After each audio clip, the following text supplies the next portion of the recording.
کراچی میں dengue cases کی تعداد بڑھنے لگی تو انتظامیہ نے بھی انسداد ڈینگی مہم کو تیز کرنے کا فیصلہ کر لیا۔ ضلع شرقی میں مزید اسپرے مشینیں خریدی جائیں گی۔ Administrator D M C east Rahmat Ullah شیخ کہتے ہیں شہریوں کے ساتھ ساتھ سیلاب متاثرین کا بھی خیال رکھنا ہے۔ تمام کیمپس اور اطراف میں اسپرے کیا جائے گا۔ ہمارے نمائندے احسن عباسی نے کچھ دیر پہلے administrator D M C east Rahmat Ullah شیخ سے بات کی ہے، آئیے آپ کو بھی دکھاتے ہیں۔ جس طرح ڈینگی کے وار دن بدن شہر میں بڑھتے جا رہے ہیں، ایڈمنسٹریٹر کراچی سندھ گورنمنٹ کی جانب سے ادویات فراہم کی جا رہی ہیں فمیگیشن کے حوالے سے، اور تمام اضلاع میں جو ہے یہ تیسری بار بتایا جا رہا ہے کہ مہم چلائی جائے گی۔ ڈی ایم سی ایسٹ میں بالخصوص جو ہے زیادہ توجہ دی جا رہی ہے، کیونکہ سیلاب سے متاثرہ جو خاندان آئے ہیں وہ سچل کے علاقے میں آئے ہیں۔ ڈی ایم سی جو ایسٹ ہے اس کا وہ ایریا ہے، تو وہاں پر بھی پانی آج بھی بارش کا پانی، سیوریج کا پانی کھڑا ہوا ہے۔ تو کس طرح مہم کا آغاز کیا گیا ہے اور کن کن اضلاع میں اور کس طرح سے کتنی مشینری کے ہمراہ یہ تمام اسپرے ڈرائیو جو ہے وہ کی جا رہی ہے۔ رحمت اللہ شیخ ہمارے ساتھ موجود ہیں، ایڈمنسٹریٹر ہیں ڈی ایم سی ایسٹ کے، ان سے جان لیتے ہیں کیا تفصیلات ہیں اس تمام تر صورتحال کے حوالے سے۔ مجھے بتائیے گا یہ ڈینگی کا جو ہے دوبارہ سے وار شروع ہو گئے ہیں، تو کیسے جو ہے وہ ترتیب دینے پلان کو؟ دیکھیں ابھی جو مونسون کے بعد ویسے ہی جنرلی ڈینگی کا تھوڑا پھیلاؤ زیادہ ہو جاتا ہے، تو ہم نے پریکاشنلی ہمارے پاس جو مشینیں ہیں وہ، اور اس کے علاوہ ہم سوچ رہے ہیں کہ ابھی اور جو ہے سوچ کر رہے ہیں بلکہ ارادہ کر لیا ہے کہ ہم اور مشینیں لے لیں، تاکہ یہ جو چھوٹی مشینیں یہ پوری نہیں کر پا رہے ہیں ہم اپنی ریکوائرمنٹ جتنی ہماری۔ آپ کو پتہ ہے ماشاءاللہ ڈی ایم سی ایسٹ ایک بڑا جغرافیکلی پورے کراچی کا 60% وہ ڈسٹرکٹ ہے، تو اور اس کے علاوہ ہمیں پھر یہ آئی ڈی پیز کا بھی سامنا ہے، ان کی بھی مشکلات ہیں وہاں پہ، تو بہت ضروری ہے کیونکہ بہت سارے لوگ اکٹھے رہ رہے ہیں، تو وہاں ڈینگی کا بڑا پھیلاؤ ہو رہا ہے، تو ہم یہ ہمارا کوئی فیس نہیں ہے، ہم کنٹینیو چلا رہے ہیں۔ ٹھیک ہے، اچھا واٹر بورڈ کے حوالے سے کوئی خط و خطابت ہوئی ہے؟ کیونکہ گندا سیوریج کا پانی سڑکوں پر آج بھی ڈسٹرکٹ ایسٹ میں جگہ جگہ نظر آ رہا ہے۔ دیکھیں واٹر بورڈ سے کوآرڈینیشن ہماری چلتی رہتی ہے، جہاں پرابلم ہوتا ہے تو ہم واٹر بورڈ کو ہی آن بورڈ لیتے ہیں کہ واٹر بورڈ اس کی کمپلین ریزالو کرے، جہاں تک وہ ریزالو ہو جاتی ہے پھر ہم ان کی صفائی ستھرائی کا کام کر لیتے ہیں، جو ہمارے اس کے ساتھ سالڈ ویسٹ مینجمنٹ بورڈ بھی ہے تو وہ بھی کرتا ہے۔ کوآرڈینیشن ہماری ہمیشہ رہتی ہے ڈپارٹمنٹس کے ساتھ۔ ابھی کتنی مشینیں جو ہیں وہ آپریشنل ہیں؟ ہمارے پاس ہیں 20 کے قریب ہیں، اور مزید میں کوشش کر رہا ہوں کہ 10-15 اور لے لوں، تاکہ میں یو سی وائز 2 مشینیں ایک کر کے ہر یو سی میں دے دوں جو ہے نا۔ اچھا، عوام کو اگر کوئی شکایت ہو ڈینگی کے کیسز کے حوالے سے تو کوئی ایسا ٹول فری نمبر یا ہیلپ لائن ڈیسک وغیرہ بنائی گئی ہے؟ نہیں، ہیلپ لائن ڈیسک نہیں، تو وہ کمپلین سینٹر جو ہمارا جنرلی شروع سے چل رہا ہے وہ ہے، اس کا نمبر میں آپ کو دے دیتا ہوں، وہ اس نمبر پہ اگلی کمپلین دے دیں، اور انشاءاللہ وہ ہماری فیمیگیشن کی سروس ہے وہ آن بورڈ ہے، وہ آ جائے گی۔ ٹھیک ہے، سچل کے علاقے میں کوئی خصوصی توجہ دے رہے ہیں کیونکہ تمام سیلاب متاثرین جو ہے ادھر ہی آ رہے ہیں اور زیادہ تر وہاں پہ رہائش کی پرابلمس ہیں، تو ڈینگی کے کیسز کی اضافہ دیکھا جا رہا ہے؟ دیکھیں جو ہماری کیمپس ہیں جو ان پہ تو ڈیلی ہوتی ہے، ان پہ ہم نہیں رکھتے ہیں، ناغہ نہیں کرتے، ان پہ ڈیلی ہم جو ہے نا وہ فیمیگیشن کی سروس کراتے ہیں۔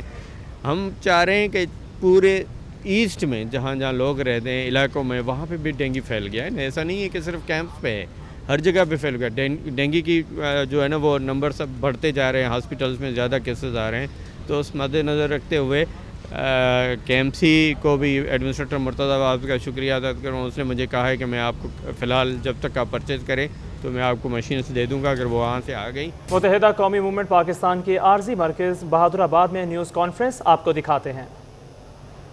اور ان کی قیادت کو جس طرح نشانے پہ لیا ہے، اس کی نظیر پہلے پاکستان میں کبھی نہیں ملتی۔ وہ سرخ لکیر، وہ ریڈ لائن بھی کراس کر لی ہے، جس کے بعد کسی کی بھی حب الوطنی پر شبہات اٹھنے شروع ہو جاتے۔ یا تو عمران خان صاحب خود اپنے وضاحتی بیان میں وہ وجوہات بتائیں جس کی وجہ سے انہوں نے اداروں کے درمیان غلط فہمیاں اور اس کی قیادت کے بارے میں غلط فہمیاں اور ادارے کے اندر ایک چپکلش اور ایک بغاوت کی ناکام سی کوشش کی ہے۔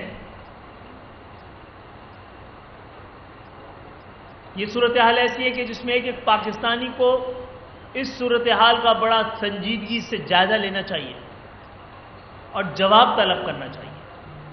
حکومت کی بھی ذمہ داری ہے کہ وہ آئین و قانون جو ہم سب پہ لگتا ہے وہ اب کس بات کا انتظار کر رہا ہے۔ تو میں ایک بار پھر یہ توقع رکھتا ہوں پی ٹی آئی کی قیادت سے کہ اپنے اس بیانیے کی وضاحت کرے، قوم سے معافی مانگے اور ایک مشکل وقت میں سیاست استحکام، ملکی معیشت، ملک کی سلامتی اور آنے والی نسلوں کے مستقبل کے لیے مل بیٹھ کر ساتھ چل کر جمہوریت کو مضبوط کرنے کا وقت ہے۔ ایسے اقدامات نہ کیے جائیں جس میں کہ پاکستان کی کمزور سی جمہوریت اور مزید خطرے میں پڑ جائے۔ ہم سمجھتے ہیں جمہوریت ہی وہ واحد راستہ ہے جس پر چل کر پاکستان اپنے خوابوں کی منزل تک پہنچ سکتا ہے۔ شہر قائد کی تباہ سڑکوں کی بحالی کے لیے ایڈمنسٹریٹر کراچی متحرک ہو گئے۔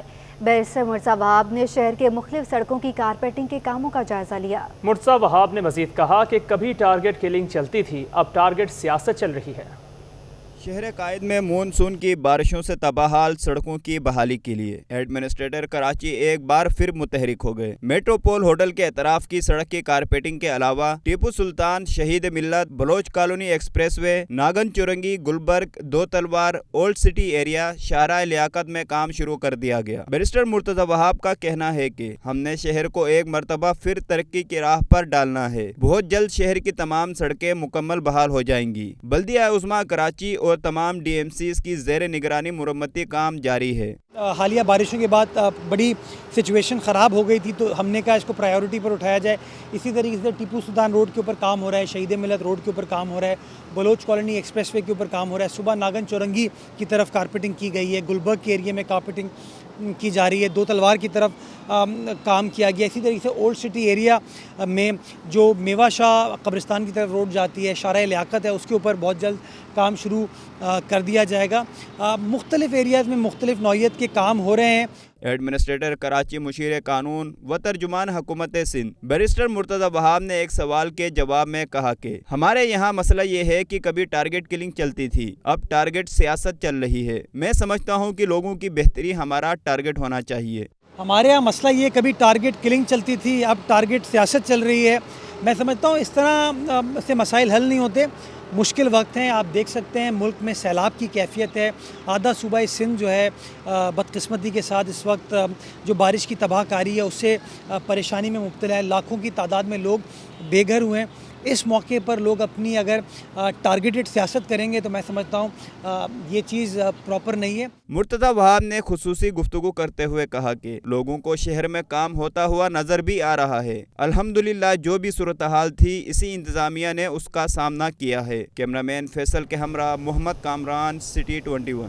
شہر میں سبزیوں کی قیمتوں میں اتار چڑھاؤ کا سلسلہ جاری ہے۔ روزمرہ استعمال کی سبزیوں میں ٹماٹر اور پیاز مزید سستے ہو گئے، جبکہ پالک، ہری پیاز اور سلاد پتہ سمیت دیگر سبزیاں تاحال شہریوں کی قوت خرید سے باہر ہیں۔ ایران اور افغانستان سے مسلسل ترسیل کے نتیجے میں ٹماٹر اور پیاز کی قیمتوں میں کمی کا سلسلہ جاری ہے۔ شہر میں ٹماٹر مزید 20 روپے سستا ہو کر 180 روپے اور پیاز 140 روپے سے کم ہو کر 120 روپے فی کلو پر آ گئی۔ آلو کی فصل متاثر ہونے کے باعث شہر میں سفید آلو 60 اور لال آلو 70 روپے فی کلو تک فروخت کیا جا رہا ہے۔ لوکی اور ترئی 200 روپے سے کم ہو کر 160 سے 180 روپے اور پالک 240 روپے فی کلو تک دستیاب ہے، جبکہ بھنڈی 240 روپے فی کلو تک فروخت کی جا رہی ہے۔ دوسری جانب ہری پیاز، سلاد پتہ اور مٹر کی قیمتوں میں ہوش ربا اضافہ ہوا ہے۔ ہری پیاز 400 سے 500 روپے، مٹر 550 اور سلاد پتہ 350 روپے فی کلو تک دستیاب ہے۔ تقریباً 400 سے لے کر 500 روپے تک کلو ہری پیاز کا ہے اور پالک 200 روپے کلو ہے۔ سلاد پتہ بھی وہ تو 300 ساڑھے 300 روپے کلو ہے۔ ٹنڈا جو ہے وہ 200 روپے، ٹنڈا بھی کچھ بہتر آنا شروع ہو گیا، لیکن یہ ہری سبزی جو ہے ان کا تھوڑا سا مسئلہ خراب ہے۔ آلو کا جو سفید آلو ہے وہ 50 روپے سے لے کر 60 روپے تک بک رہے ہیں مارکیٹوں میں، اور لال آلو 80 روپے بک رہے ہیں۔ شہری کہتے ہیں کہ مہنگائی کا یہ عالم ہے کہ سبزیاں بھی اب سوچ کر خریدنی پڑتی ہیں۔ ایک عام آدمی گھر کے اندر جو سبزیاں بناتا ہے، اب میرے خیال سے اس کو سبزی خریدنے سے پہلے بھی 10,000 مرتبہ سوچنا پڑتا ہے، کہ وہ کیا پکائے کیا نہیں پکائے اور کیا لے کے جائے. اور ہم تو چلیں سیلریڈ لوگ ہیں یا کاروباری لوگ ہیں, لیکن جو روزانہ کمانے والا ہے وہ پتہ نہیں شام میں کیا سوچ کے جاتا ہوگا کہ میں آلو بھی لے سکوں گا یا میں تھوڑی سی سبزی اپنے بچوں کے لیے لے جا سکوں گا یا نہیں لے جا سکوں گا. سو بہت اس وقت جو ہے نا وہ بہت برا حال ہے میرے خیال. ضلع انتظامیہ کی جانب سے روزانہ کی بنیاد پر سبزیوں کی سرکاری ریٹ لسٹ جاری کی جاتی ہے, لیکن اس پر عمل درآمد نہیں ہو پاتا, جس کے باعث شہریوں کو من مانے داموں پر سبزیاں خریدنی پڑتی ہے. کیمرامین عمران احمد کے ہمراہ بسیم افتخار, سٹی 21. شہر کے مزید مسائل میں بجلی بحران کی بات کریں تو شہر میں بجلی کی آنکھ مچولی کا سلسلہ کم نہ ہو سکا. شہر کے مختلف علاقوں میں 12 گھنٹے تک کی بندش کا سلسلہ جاری ہے. رات گئے بھی مختلف علاقوں میں بجلی بندش کی شکایات برقرار ہیں. شہر کے مختلف علاقوں میں 12 گھنٹے تک کی بندش کا سلسلہ جاری ہے. لائنز ایریا, لیاری, بلدیہ ٹاؤن, اتحاد ٹاؤن اور قائم خانی کالونی میں 10 گھنٹے سے زائد کی بندش کی جا رہی ہے. ملیر, شاہ فیصل, جعفر طیار, کورنگی اور لانڈھی میں بھی ابتر صورتحال کا سامنا ہے. گلشن اقبال, گلستان جوہر, فیڈرل بی ایریا اور نارتھ ناظم آباد میں 6 سے 8 گھنٹے کی بندش کا سلسلہ جاری ہے. ترجمان کے الیکٹرک کا کہنا ہے کہ بجلی کے شارٹ فال کے باعث شہر میں لوڈ شیڈنگ ناگزیر ہے.